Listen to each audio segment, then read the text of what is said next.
Hey guys, welcome to Mouni media. இன்னைக்கு நம்ம பார்க்க போகிற டேரக்டரோட நேமை சொன்னாலோ இல்லை அவரோட இமேஜை காட்டினா கூட யாருன்னு பெருசாக யாருக்குமே தெரிஞ்சிருக்காது. ஆனால் இவர் டைரக்ட் பண்ண மூவியோட நேமை சொன்னேன் அப்படின்னா கண்டிப்பாக அது தெரியாதவங்க யாருமே இருக்க முடியாது. அந்த அளவுக்கு சூப்பர் ஹிட் மூவிஸ் கொடுத்த அஜய் ஞானமுத்து அவர்களை பற்றியும் அவர் டைரக்ட் பண்ண மூவிஸையும் இந்த வீடியோவில் பார்க்கலாம் வாங்க. இவரோட நேட்டிவ் பிளேஸ் என்னன்னு பார்த்தீங்கன்னா திருச்சிராப்பள்ளி தான். அங்கே தான் இவரோட ஸ்கூலை கம்ப்ளீட் பண்ணியிருக்காரு. அண்ட் இவர் காலேஜ் வந்து சென்னை லயோலா காலேஜில் தான் விஷுவல் கம்யூனிகேஷன் படிச்சிருக்காரு. இவர் காலேஜ் படிக்கிற டைம்லயே நிறைய ஷார்ட் ஃபிலிம்ஸ் மேக் பண்ணியிருக்காரு.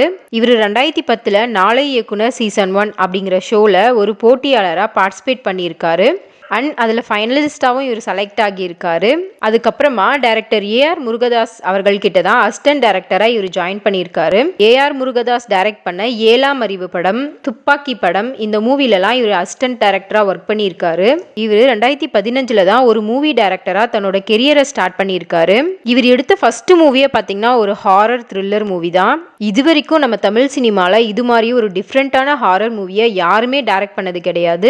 அது என்ன மூவி அப்படின்னா டிமாண்டி காலனி அப்படிங்கிற ஒரு சூப்பர் ஹிட்டான ஹாரர் மூவி தான். அண்ட் இந்த மூவி வந்து ஒரு உண்மையான கதையை பேஸ் பண்ணி எடுத்த படம் தான். இந்த மூவி எடுக்கிறதுக்கு பின்னாடி இன்ட்ரெஸ்டிங்கான ஒரு ஸ்டோரி இருக்கு. அது என்ன அப்படின்னு பார்த்தோம்னா 19ஆம் நூற்றாண்டுக்கு முன்னாடி வாழ்ந்த ஒரு வசதியான போர்ச்சுகீசியர் வந்து தற்போதைய சென்னையில ஆழ்வார்பேட் பக்கம் இருக்கக்கூடிய சில இடங்களை ஏக்கர் கணக்குல வாங்கியிருக்காரு.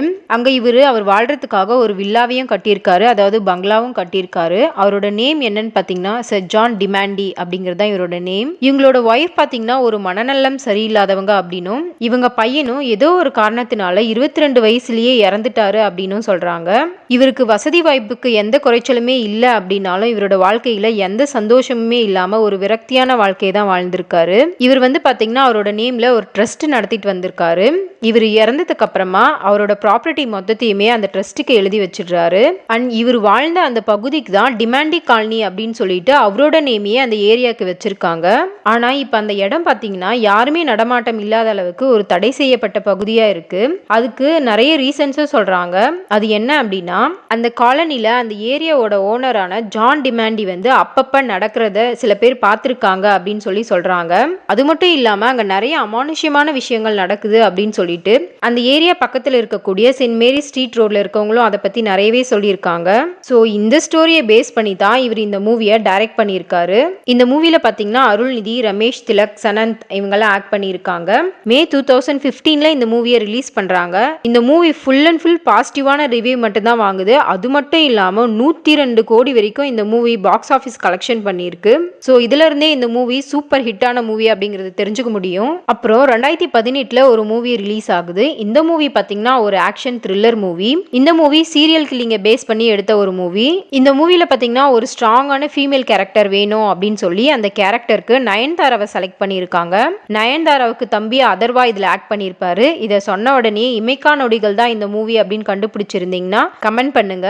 இந்த மூவில நயன்தாராவோட ஹஸ்பண்டா நம்ம விஜய் சேதுபதி அவர்கள் நடிச்சிருப்பாரு. இந்த மூவில ஒரு முக்கியமான கேரக்டரான சீரியல் கில்லரா அனுராக் காஷ்யப் வந்து நடிச்சிருப்பாரு. ஆனா இந்த கேரக்டருக்கு இவருக்கு பதிலா இதுக்கு முன்னாடி வந்து பிரபு தேவாவை அப்படி இல்லைன்னா கௌதம் வாசுதேவ் மேனனை போடலாம் அப்படின்னு சொல்லிட்டு தான் இருந்திருக்கு. ஆனா லாஸ்ட்ல அனுராக்கை வந்து செலக்ட் பண்ணியிருக்காங்க. இந்த மூவில அனுராக் காஷ்யப்போட வாய்ஸ் பாத்தீங்கன்னா வேற லெவல்ல சூப்பரா இருக்கும்.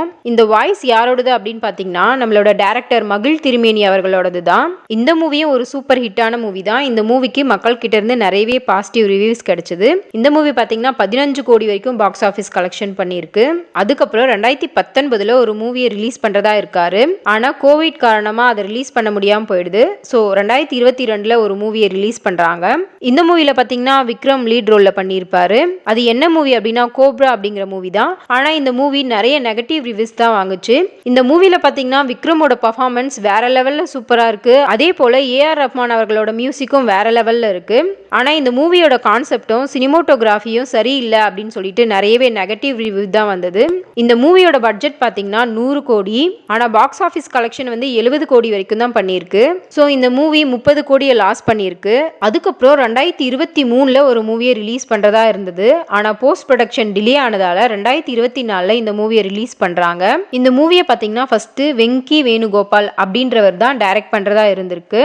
அது மட்டும் இல்லாம இந்த மூவிக்கு வெஞ்சன்ஸ் ஆஃப் அன்ஹோலி அப்படின்னு சொல்லிட்டு மூவிக்கு டைட்டிலும் வச்சுட்டாங்க. ஆனா லாஸ்டா பாத்தீங்கன்னா ஞானமுத்து அவர்களே இந்த மூவியை டைரக்ட் பண்றதா ஆயிடுச்சு. அது வேற எந்த மூவியும் இல்லைங்க, டிமாண்டி காலனியோட பார்ட் 2 மூவி தான் இவர் டைரக்ட் பண்ணியிருக்காரு. உங்களுக்கே தெரிஞ்சிருக்கும், 2024 வெளியான மூவிஸ்லயே சக்கப்போடு போட்ட சரியான மூவி தான் இந்த மூவி. இந்த மூவில பாத்தீங்கன்னா அருள்நிதி, பிரியா பவானி சங்கரும் லீட் ரோல் பண்ணியிருப்பாங்க. இந்த மூவியோட பட்ஜெட் பாத்தீங்கன்னா 15 ல இருந்து 20 கோடி. ஆனா பாக்ஸ் ஆஃபீஸ் கலெக்ஷன் பாத்தீங்கன்னா 85 கோடி வரைக்கும் கலெக்ட் பண்ணியிருக்கு. அண்ட் இந்த மூவியோட பார்ட் 3யும் ரிலீஸ் ஆக போகுது அப்படிங்கிறது நம்ம எல்லாருக்குமே தெரிஞ்சிருக்கும். ஆனா இந்த மூவில பூஜா ஹெக்டே தான் ஹீரோயினா ஆக்ட் பண்ண போறாங்களாம். ஸோ இந்த மூவிக்கு யாரெல்லாம் வெறித்தனமா வெயிட் பண்றீங்களோ அவங்களாம் லைக் பண்ணுங்க. இந்த வீடியோல டிமாண்டி காலனியோட ரியல் ஸ்டோரி உங்களுக்கு பிடிச்சிருந்தா லைக் அண்ட் கமெண்ட் பண்ணுங்க. அவ்வளவுதாங்க. இதே மாதிரி தகவல்களை தெரிஞ்சுக்க எங்க மௌனி மீடியாவை ஃபாலோ பண்ணுங்க. தேங்க்யூ.